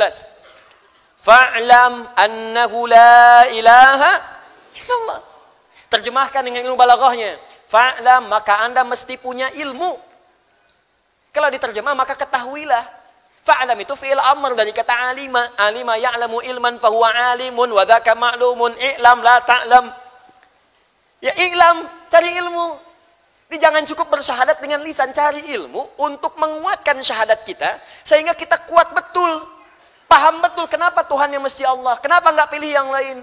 Kenapa kita menyembah Allah? Kalau kita sudah tahu ilmunya, maka pertama ibadahnya akan terasa nikmat. Yang kedua, kalau orang lain menyoal tentang keislaman kita, khususnya ketuhanan Allah, kita bisa jawab. Lah ini asyhadu an la ilaha illallah, asyhadu anna Muhammad Rasulullah, kasih mie instan, pindah. Kasih sarung, pindah. Ya, kasih bantuan sembako, pindah. Ya karena cuma di lisan. Ya kalau keluar di lisan, kemudian maaf datang kalimat lisan lain lagi dan belum masuk ke dalam hati, itu bisa pindah. Asyhadu an la ilaha illallah, asyhadu anna Muhammad Rasulullah. Aku mencintaimu. Asal kamu pindah ke agamaku, pindah. Murtad. Tuh. Kenapa? Karena kurang ilmu. Makanya nggak bisa jawab saat disoal. Kenapa Tuhan kamu Allah? Kenapa nggak bertuhan saja? Kamu nggak bertuhan? Iya. Nggak ada Tuhan? Iya. Berarti kamu setengah Muslim. Ya tidak bertuhan itu la ilaha. Nggak ada Tuhan. Tinggal tambah illallah. Selesai. Nah, jadi ini bagian pertama.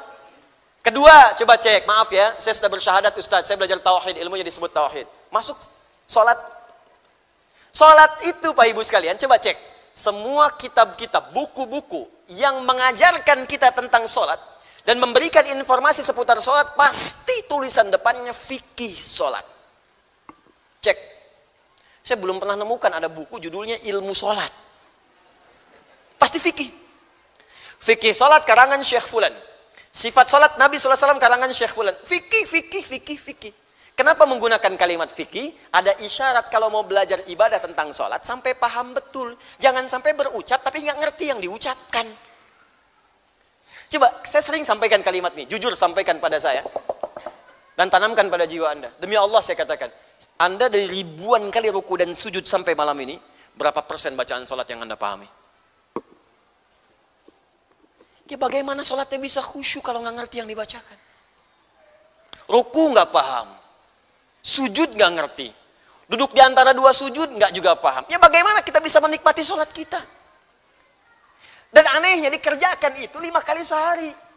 Subuh nggak paham, zuhur nggak paham, dikasih oleh Allah asar nggak paham juga, dikasih kemudian maghrib nggak paham juga, isya nggak paham, sudah puluhan tahun nggak ngerti juga. Mau sampai kapan Joni? Sampai kapan? Maka kita bikin peta.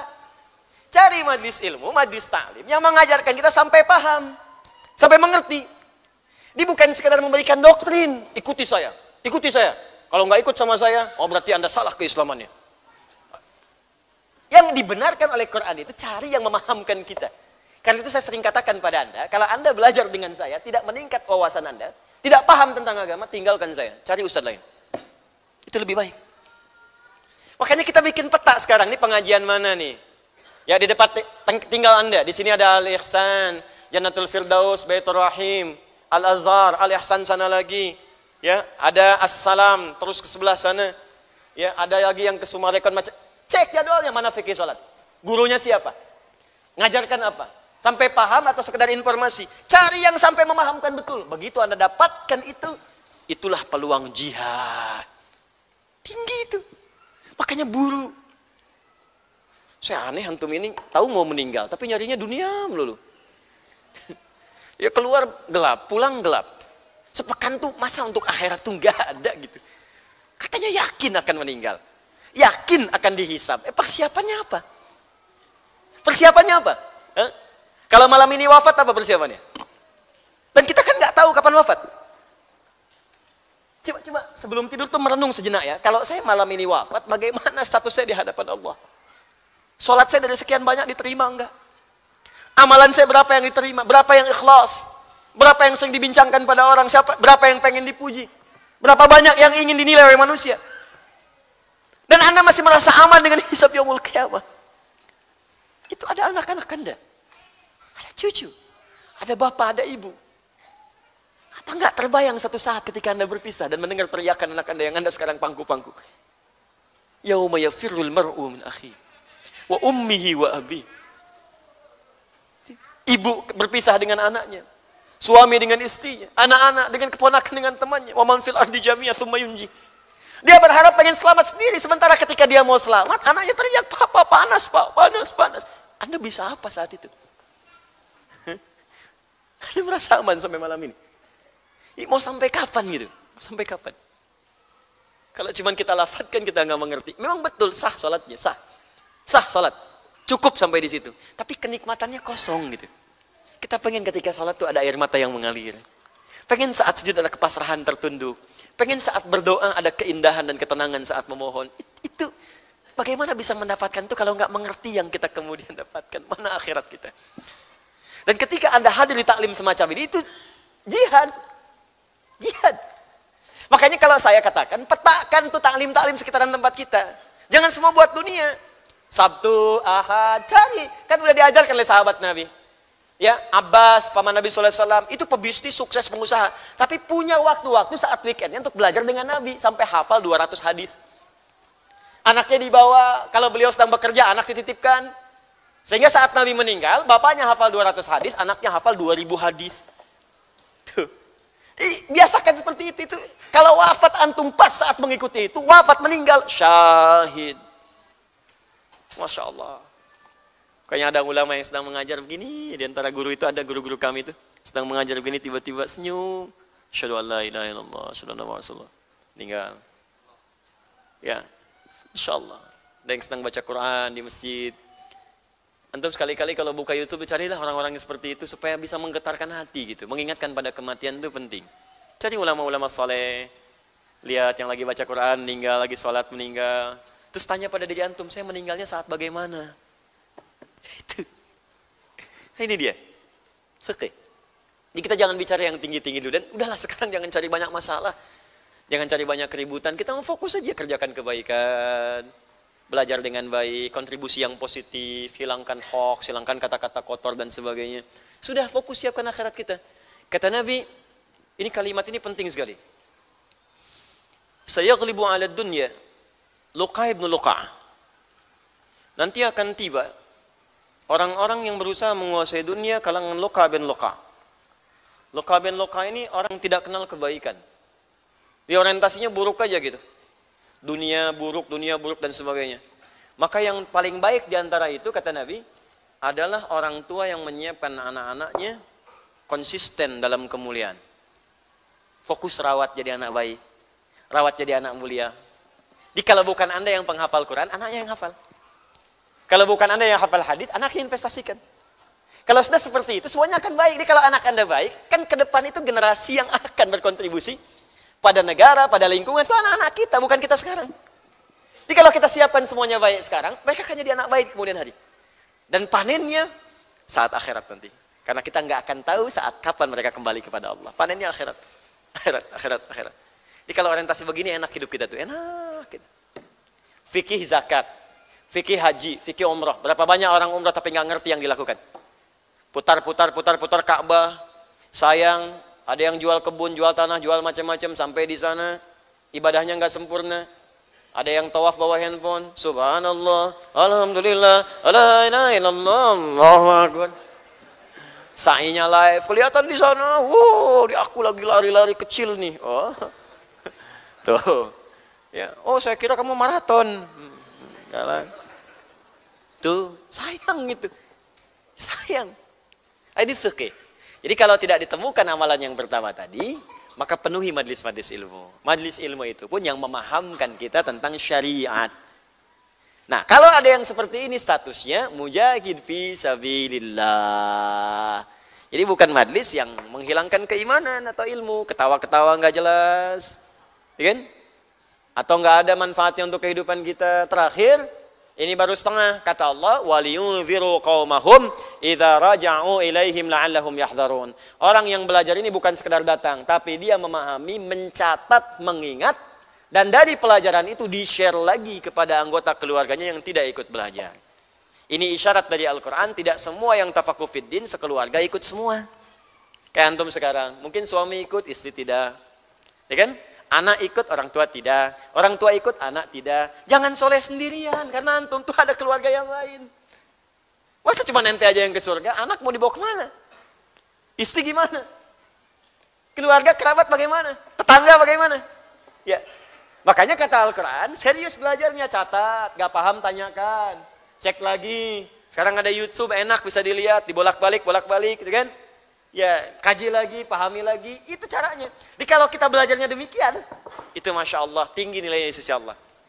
Ya, nanti doakan. Saya insya Allah dalam waktu dekat ini lagi cetak beberapa buku dan mushaf. Nanti kalau rezeki masih ada, saya mau cetak buku tulis, catatan penuntut ilmu. Nanti saya bagi deh, ya bagi supaya antum mencatat. Ya, nanti apa yang nggak ada bilang sama saya. Pulpen kurang, nanti saya cari pulpen. Ya, makanan nggak ada, cari sendiri. Ya. Banyak di luar. Ya. Nah, itu yang itu tuh kita nanti perbanyak tuh ya, insyaallah. Baik, jadi mana pinjam. Jazakallah khair. Nah, ini ya. Nanti di sini ada buku catatan penuntut ilmu. Insyaallah nanti kita perbanyak lagi. Ini nanti ada catatan bagaimana belajar secara singkat, dalamnya ada catatan kosong. Nah, ibu jangan campur-campur ya. Utang, kredit, arisan yang ada di sini ya. Nah, ini untuk belajar aja dan jangan disobek supaya ada catatan. Nanti dia bersaksi di hadapan Allah dari kiamat. Ya, tapi tidak harus dibawa ke kuburan. Ya, kalau saya meninggal, sertakan catatan ini di dalam kubur. Kalau tanya malaikat, man rabbuka, lengkap di sini.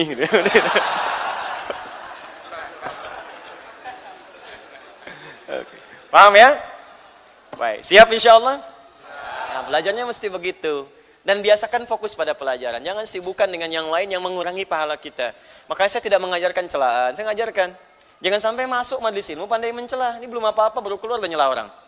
Atau nyela orang lain lagi yang belajar di majelis ilmu yang lain. Gak apa-apa, hormati yang teman-teman yang lain. Mungkin ada ustadz lain yang mengajarkan cocok, kita hormati. Ya, dan kita sayangi, kita doakan mereka. Jelas ya? Ya, kalaupun ada yang mencela mungkin belum tahu. Mau kemana? Ta'lim, jihad sama siapa? Ustadz Adi, Ustadz Bid'ah tuh. Ya nggak apa-apalah gitu. Ya belajar dulu. Jelas ya? Alhamdulillah. Nah, itu cuman perbedaannya, kalau yang meninggal di medan perang, maka dia dikuburkan dengan pakaian seluruhnya. Tapi kalau meninggal di majlis ilmu seperti ini, tetap dia dimandikan, disolatkan, dikenakan dengan kain kafannya. Hanya statusnya di hadapan Allah serupa dengan mujahid yang tadi. Jelas ya? Bahkan kalau statusnya naik menjadi alim, ulama, pengajar, maka naik status dia jadi pewaris para nabi. Berdasarkan hadis dari Ibnu Majah, nomor hadis 233, rawinya sahabat Abu Darda, wa innal ulama'a warathatul anbiya, dan para ulama itu pewarisnya para nabi. Wa innal anbiya'a lam yurithu dirhaman wala dinara walakinnahum awrathul ilma fahadduhu bihadin wafir. Dan sungguh para nabi itu tidak mewariskan dinar dan dirham, uang, harta, tapi mewariskan ilmu. Kalau Anda temukan ulama-ulama pakar ilmu itu, cepat Anda ikat mereka, maksudnya tempel mereka, kalau perlu gigit dengan geraham. Nah, ini bahasa balago, jangan datang pada ulama gigit. Bukan. Bukan. Maksudnya seperti Anda genggam dengan geraham, pegang kuat, ada taklimnya kejar, kosongkan waktu, ikut, jangan ketinggalan bagian-bagian, itu maksudnya. Ya, makanya penting belajar ilmu-ilmu yang lain. Ya, pewaris Nabi itu luar biasa naik derajatnya. Maka siapkan aja sekarang ya. Siapkan. Nah, ada bagian yang selanjutnya, dia syahid akhirat, tapi tidak disebut syahid dunia. Jadi kalau meninggal ini orang nggak menyebut syahid, meninggal aja. Tapi ternyata status syahid. Statusnya syahid di sisi Allah. Dan saat nanti dia wafat, dihisab di hari kiamat, berpeluang ditempatkan dengan para nabi. Ini setidaknya ada 4 golongan lewat hadis Nabi Sallallahu Alaihi Wasallam, riwayat sahabat Abu Hurairah radhiyallahu taala anhu. Ditambah dengan yang satu tadi jadi 5. Asy-syuhada'u khamsatun. An Abi Hurairah radhiyallahu taala anhu qala Rasulullah sallallahu alaihi wasallam, asy-syuhada'u khamsatun. Al-mat'unu wal mabtunu wal ghariqu wa sahibul hadmi wasyahidu fi sabilillah. Rawahul Bukhari wa Muslim. Para syuhada itu ada 5 golongan. Tingkat yang paling tinggi yang syahid di jalan Allah yang tadi saya terangkan. Plus nanti tambahan spesifiknya dengan yang haji. Yang haji kalau benar hajinya, kemudian dikuburkan dengan pakaiannya, ihramnya, dan dia akan dibangkitkan dengan kalimat talbiyah. Begitu bangkit, labbaik Allahumma labbaik, labbaik syarika lak labbaik, bangkit.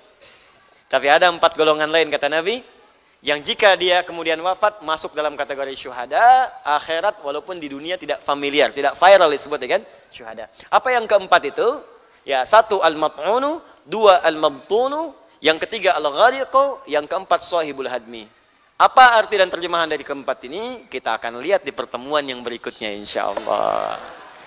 Nah, sebelumnya saya ingin mengundang Bapak Wakil Ketua MPR Pak Zulhas ada di sini. Beliau ini baru sampai dari luar negeri, Bu. Dan saya ingin mengundang adik-adik saya yang akan berangkat ke Tajul Hafidhin, ke Sudan. Sudah ada di sini?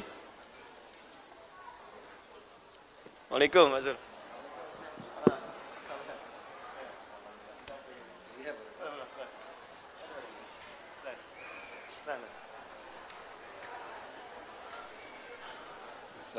Baru sampai dari mana? Turki. Oh, Masya Allah. Iya. Beliau baru dari London, Turki.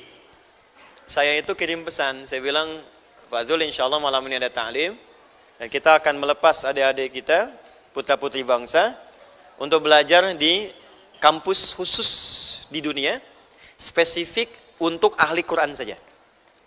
Jadi ada kampus Bapak Ibu sekalian, nanti insya Allah kita akan buka untuk selanjutnya.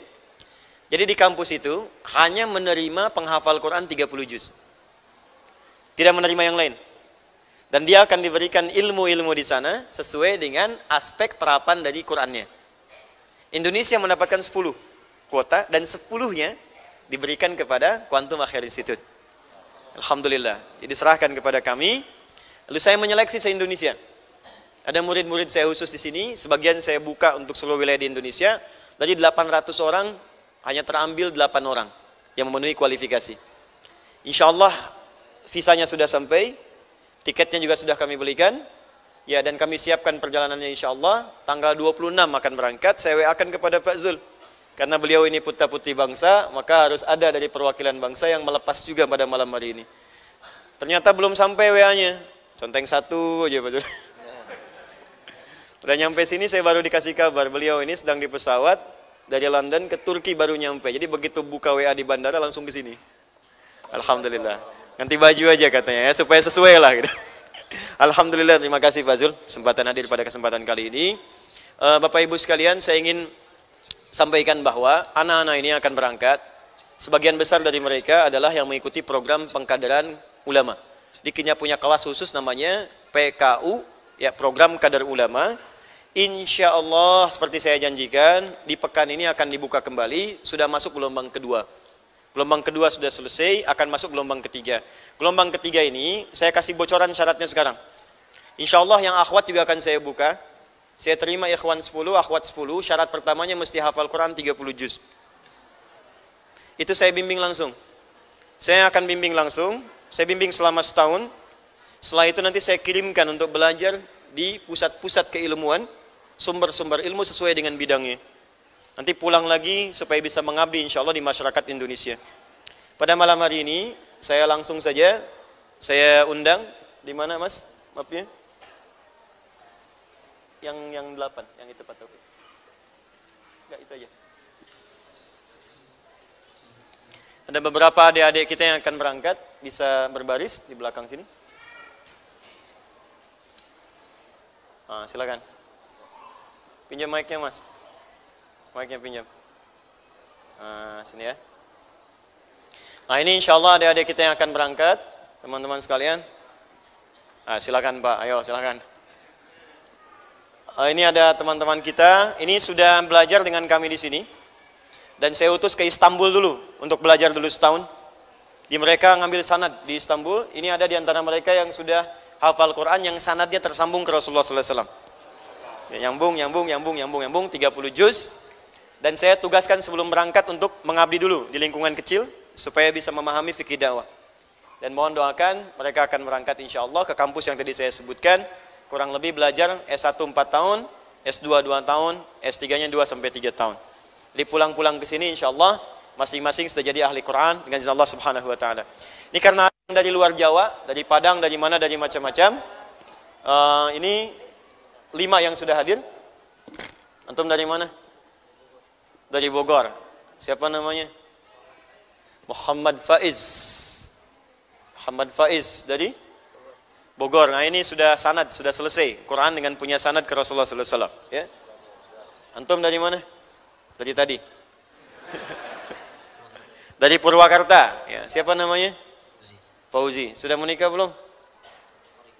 Qorib insya Allah. Maaf ya, udah punya calon. Udah ini juga insya Allah sudah hafal 30 juz. Antum? Abdul Aziz Dayat. Masya Allah. Dari? Padang Panjang. Dari Padang Panjang, Masya Allah. Ini Padang Panjang, tiba di sini, kapan tiba di sini? Baru saja sampai, Ma. Pakai pesawat? Sampai ke sini? Oh, Masya Allah. Antum, dari mana? Tangerang. Tangerang, siapa namanya? Mus'ab. Mus'ab, ya. Mus'ab juga sudah selesai, 30 juz. Kemudian, anda kaifa halak? Masmuk? Muhammad Habib Rashid. Dari mana? Dari Bogor. Dari Bogor. Ini juga sudah selesai 30 juz dan punya sanad sampai ke Rasulullah SAW. Ya, malam ini saya minta Pak Ketua MPR untuk menyerahkan kepada teman-teman ini. Ini tiket keberangkatan mereka. Paspornya sudah saya sampaikan. Dan atas nama Negara Kesatuan Republik Indonesia, saya minta perwakilan dari MPR untuk menyerahkan. Pak Zul, mohon izin. Ya, mic-nya saya pegang aja. Ini sama semua Pak, tiket itu untuk berangkat. Insya Allah, sama semuanya. Nah, ini teman-teman ya. Nanti tahun depan kita buka lagi. Mungkin anak bapak ibu yang insya Allah akan meneruskan di kemudian hari ya. Insya Allah. Nah ini Mus'ab dari Tangerang. Baik, kemudian dari Padang Panjang. Saya nggak tahu sepanjang apa sekarang. Jazakallah khair. Baik. Apa lagi? Yang dari Purwakarta. Kemudian dari Bogor, Faiz, jazakallah khair. Baik ya, silakan boleh kembali ke tempatnya masing-masing. Pak Zul, mohon izin silakan. Kemudian saya ingin infokan yang pertama setelah ini, bulan depan di kisaran pertengahan Desember, sekitar 15 sampai 17. Seperti saya sampaikan akan ada karantina akbar yang menyampaikan metode menghafal Quran 30 juz dan tidak harus lewat karantina. Jadi nanti bisa Anda kerjakan di tempat masing-masing, yang kemudian dengan itu insya Allah capaiannya akan sama kalau serius seperti yang di karantina. Metodenya akan kami sampaikan. Sekarang kami akan menentukan tempat dulu, karena Anda akan bertemu dengan ratusan ribu para penghafal Quran dari seluruh wilayah Indonesia.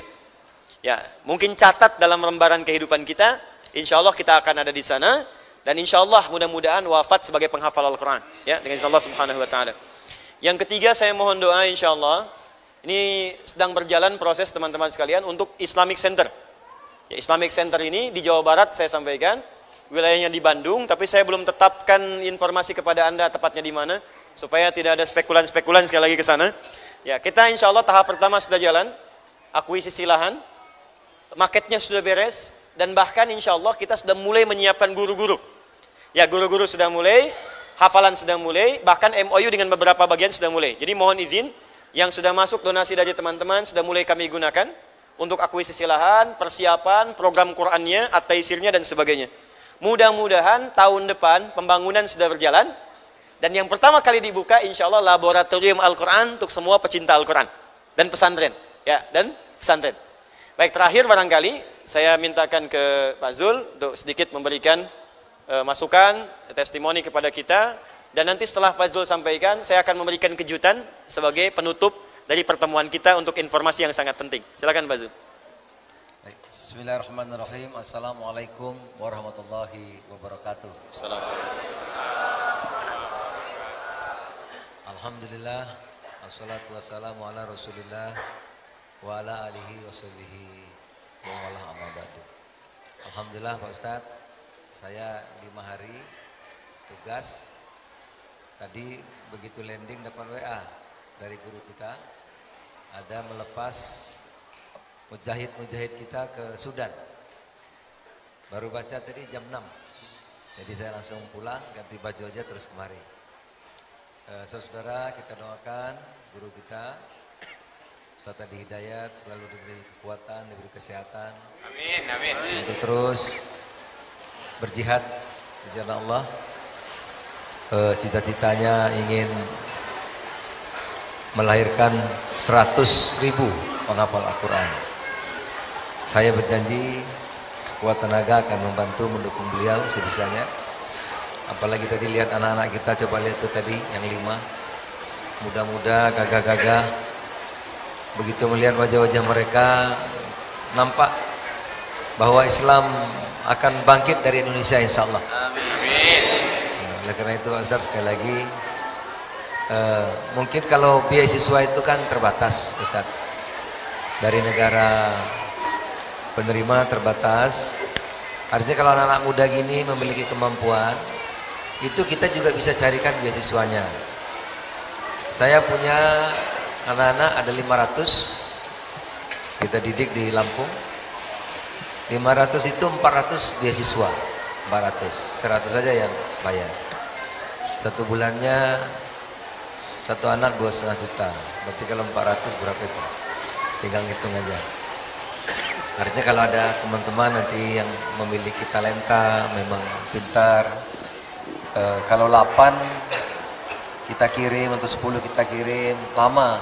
Tapi kalau bisa banyak, Indonesia yang luas ini dengan 260 juta penduduk ya, belasan ribu pulau, kalau banyak ahli-ahli Quran nanti yang kita kirim kembali ke tanah air, maka saya kira percepatan ya untuk memahami Al-Quran dan menjadikan Islam menjadi Indonesia menjadi pusat kebangkitan Islam itu mudah-mudahan bisa terrealisasi. Tadi juga Ustadz kita, guru kita akan buat lembaga pendidikan di Kabupaten Jawa Barat, Kabupaten Bandung. Kita doakan, kita dukung sebisa mungkin, kita berlomba-lomba untuk mendukung ini jalan untuk ke surga. Mudah-mudahan nanti di sana juga cita-cita Pak Ustadz dan kita semua untuk menjadi pusat kajian Al-Quran bisa terlaksana dengan baik, dan semoga Allah memberi kekuatan dan pertolongan kepada kita. Amin. Saudara-saudara, tidak ada kemajuan yang instan ya. Cuma pilpres 5 tahun terus Islam maju, nggak mungkin, tidak mungkin ya. Islam kalau mau maju ya caranya seperti yang lakukan Pak Guru kita, mendidik, melatih ya, melahirkan mujahidah dakwah yang memiliki ilmu yang tinggi, barulah Islam akan bangkit dan maju di tanah air. Semoga Allah SWT beri kekuatan dan pertolongan kepada kita. Saya juga nanti akan mendampingi Pak Ustadz tanggal 26 di Turki. Beliau alhamdulillah mendapat anugerah Dr. Honoris Causa di Turki, yang nanti juga akan dihadiri di acara itu insyaallah Presiden Turki Erdogan. Kita doakan sekali lagi Ustadz yang selalu dikaruniai kekuatan dan pertolongan Allah Subhanahu wa taala. Terima kasih. Assalamualaikum warahmatullahi wabarakatuh. Assalamualaikum warahmatullahi wabarakatuh. Ya, dan saya dapat informasi juga 48 orang ya, khusus yang belajar di tafsir dari Wajo juga hadir di sini. Ya, Wajo 48 orang ya yang belajar tafsir malam ini hadir. Wajo itu di Sulawesi. Kalau dari Makassar bisa 5 jam lagi ke sana. Saya pakai helikopter. Anda bayangkan. Jadi yang ke Makassar 2,5 jam tambah 5 jam lagi 7,5 jam bisa hadir di sini. Maka bagaimana yang kita jaraknya dekat-dekat dengan kita semua? Ada yang dari Wajo? Boleh angkat tangan? Oh ini ada. Oh iya ya, baik ya. Baik. Nanti tolong panitia berikan hadiah kepada 48 orang ini paket buku yang saya tuliskan ya. Insyaallah di sama yang At-Taisir yang juz 30 ya. At-Taisir juz 30 sama ada buku-buku minta tim 48 orang. Jadi nanti bisa pulang dengan membawa sesuatu. Yang lain insyaallah pulang membawa pahala ya dengan izin Allah Subhanahu wa taala. Baik, informasinya insyaallah kajian taklim selanjutnya yang biasa dimulai ba'da maghrib akan ada pendahuluan dengan izin Allah Subhanahu wa taala yang kita buka tiap pekan seperti janji saya akan ada juga pengajar dari Mesir. Ya, yang saya mintakan nanti untuk bisa standby di sini kalau ada yang mau baca Quran langsung boleh. Ada yang mau ngambil sanad boleh. Ada yang mau belajar bahasa Arab boleh karena mereka nggak bisa bahasa Indonesia. Ya, jadi begitu ceramah antum tiap hari aja dengerin ntar juga insyaallah pusing sendiri. Dan bisa kemudian nanti pekan depan saya mulai atur kalau bukan Sabtu dan Ahad standby ya saya akan sertakan mereka sebelum kajian dimulai dengan saya mungkin ba'da asarnya dia sudah membuka di sini. Jadi saya lihat kadang-kadang ada yang datang lebih awal dia, ada yang kemudian nginap bahkan ya, ada yang kemudian sudah pagi-pagi sehari sebelumnya sudah mojok di sap itu tiba-tiba suruh keluar gitu ya. Ada yang ya itu nanti bisa ngambil manfaat lebih insyaallah. Pekan depan mohon izin kita libur dulu. Ya. Tapi saya tidak melarang Anda datang. Silahkan datang cuman saya nggak ada. Saya mau ke Turki lanjut ke Eropa. Ya teman-teman yang di Eropa kita insyaallah bertemu. Insyaallah nanti saya ke Belanda dulu, ke Holland, ke Utrecht. Kemudian sambung ke Belgium, ya, tahu Belgium? Dari Garut lurus ya, jangan belok-belok. Kemudian berhenti di Paris insya Allah. Jadi terakhir kami di Paris dan kembali ke sini. Dan kita akan mulai lagi sepulang insya Allah dari Eropa dengan izin Allah Subhanahu Wa Taala. Jadi izin 1 pekan, boleh datang lagi di pekan berikutnya. Dan insya Allah saya sudah siapkan teman-teman untuk menyiapkan apa yang tadi saya sampaikan. Terima kasih atas perhatian Anda semuanya. Semoga dirahmati Allah Subhanahu Wa Taala. اللهم تقبل منا إنك أنت السميع العليم تب علينا إنك أنت التواب الرحيم اللهم نحمدك حمدا شاكرين حمدا ناعمين حمدا يوافي نعمه ويكافئ مزيده يا ربنا لك الحمد ولك الشكر كما ينبغي لجلال وجهك الكريم ولعظيم سلطانك اللهم نصلي ونسلم على رسول الله صلى الله عليه وسلم وعلى آله وصحبه أمتي إلى يوم القيامة اللهم ربنا لا تدع لنا في مقامنا هذا ذنبا إلا غفرته ولا هما إلا فرجته ولا دينا إلا قضيته ولا مريضا إلا شفيته ولا حاجة من حوائج الدنيا والآخرة فيها لك رضا وفيها لنا الصلاة إلا قضيتها يا أرحم الراحمين اللهم علمنا ما ينفعنا علمنا ما جهلنا ووافقنا بما تعلمنا ووافقنا لنعمل ما تعلمنا به ربنا آتنا في الدنيا حسنة وفي الآخرة حسنة وقنا عذاب النار بفضلك سبحان ربك رب العزة عما يصفون وسلام على المرسلين وآخر دعوانا الحمد لله رب العالمين سبحانك اللهم وبحمدك أشهد أن لا إله إلا أنت استغفرك ونتوب إليك السلام عليكم ورحمة الله وبركاته